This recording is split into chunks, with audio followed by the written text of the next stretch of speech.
When I was a little girl, I would sit at the kitchen table and look at my hand.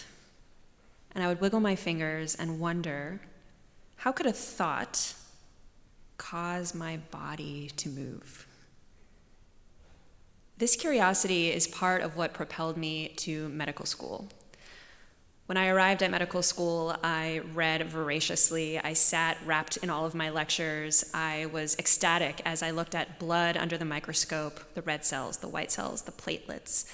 I loved looking at the lymphoid tissue under the microscope, so purple and beautiful. Loved learning about the heart, the lungs, the liver, the spleen, what it all did and how it was all connected. I think I had this hunger to understand who I am, what I am, and how it all worked.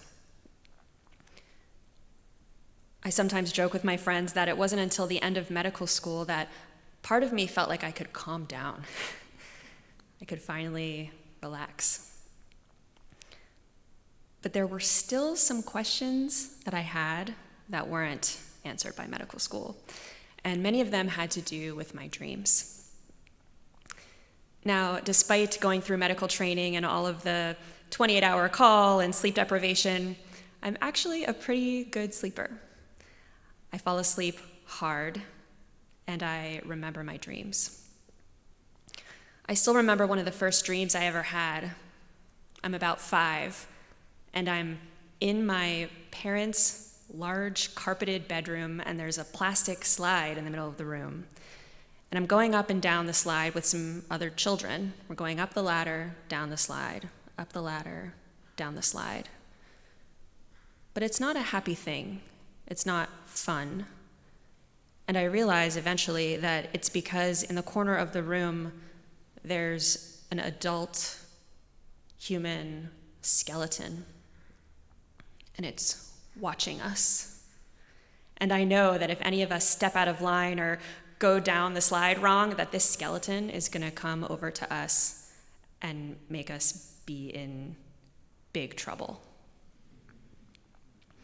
The next thing I know, I find myself at the bottom of this skeleton looking right up at it, right into its face, right into its eye sockets, and I said to it, "Are you a real skeleton?" And it looked down at me and it said, "Yes, I'm real."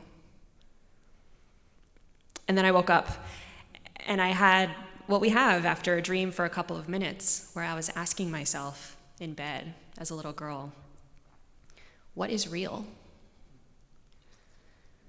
The next dream I remember, I was about 9 or 10, and in a way it wasn't quite a dream. It was actually an episode of sleep paralysis, which now you're all experts on. So I was laying in bed, and I woke up, but my body was still paralyzed. I could open my eyes about halfway and look around the room, but everything was blurry and my consciousness was sort of mixed. I was half asleep and half awake. And it's in this in-between state that often people will have hallucinations.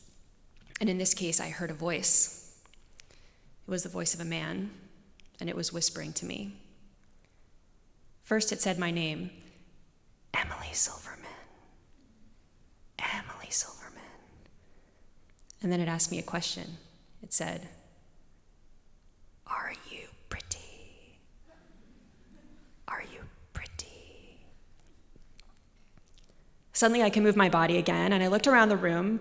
Again, I'm about 9 or 10, and I drew the logical conclusion, which was there's got to be someone in my room. So I got up, I went into my parents' bedroom, and I shook my dad awake, and I said, Daddy, there's someone in my room. And he came out all groggy in his pajamas, looked around my room, and then looked at me, and he said, Emily, there is nobody in this house. And I remember that I actually didn't feel reassured. Because if there was nobody in this house, then what did I hear? The next dream I remember is from medical school. So again, I'm in voracious reading mode, just like imbibing everything that I can about the human body and biology and neuroscience. And I have another episode of sleep paralysis, but this time, instead of hearing a voice, I saw something. So I woke up in bed, and I see in the silhouette of my window is a man standing there can't see his face, all in silhouette, and he's wearing a bowler hat, and he's just watching me. And then I wake up, and I say to myself, oh, that was another one of those sleep paralysis episodes. You've read about those in textbooks. How interesting. And I kind of blew it off until a couple of years later when, for no particular reason, I decided to Google this image, sleep paralysis, man in a hat. And I found something really interesting, which is this is a very common hallucination for people around the world who have sleep paralysis, across countries, across cultures, across languages. Which led me to ask, if this is all just a figment of my imagination, why are so many of us seeing the same thing?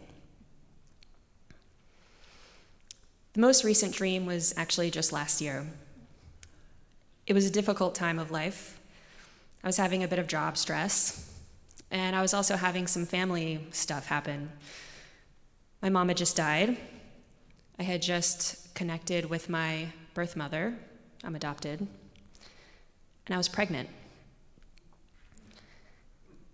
So I had a dream, and I woke up again in the dream, except this time it wasn't sleep paralysis, it was something else. It's something called a lucid dream, which is this bizarre state where you wake up in the dream and you can actually look around and make decisions and manipulate the dream environment. And so when I woke up, I was in an elevator, and there was 4 floors, and I was on the 3rd floor, and I decided, boop, I'm gonna hit the 4th floor, go up 1 story. Elevator starts going up, then it keeps going up, and then it keeps going up, and it's going faster and faster and higher, and I'm quite sure that we've gone up way more than 1 story, and I start to get scared, and I start to panic, and I look around, and I'm trying to find a way out, and I turn to the wall of the elevator, and I see a peg in the wall, and hanging from the peg is a giant leather purse, and inscribed on this purse are 3 messages, and they're numbered, 1, 2, 3. The first message says, divorce yourself from all problems. The second says, kindness equals kin. And the third message, I lost. When I woke up, I lay in bed thinking about these messages. I still think about them, not really sure what they mean. In a way, I feel like the first message was related to my job stress. Maybe it's communicating to me that one way to deal with your problems is not to over-identify with them.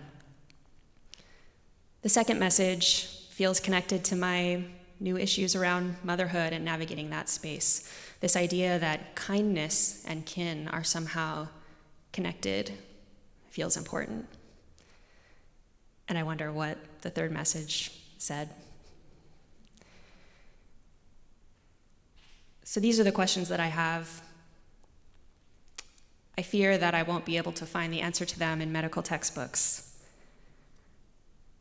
And so then I wonder, where do I find the answers?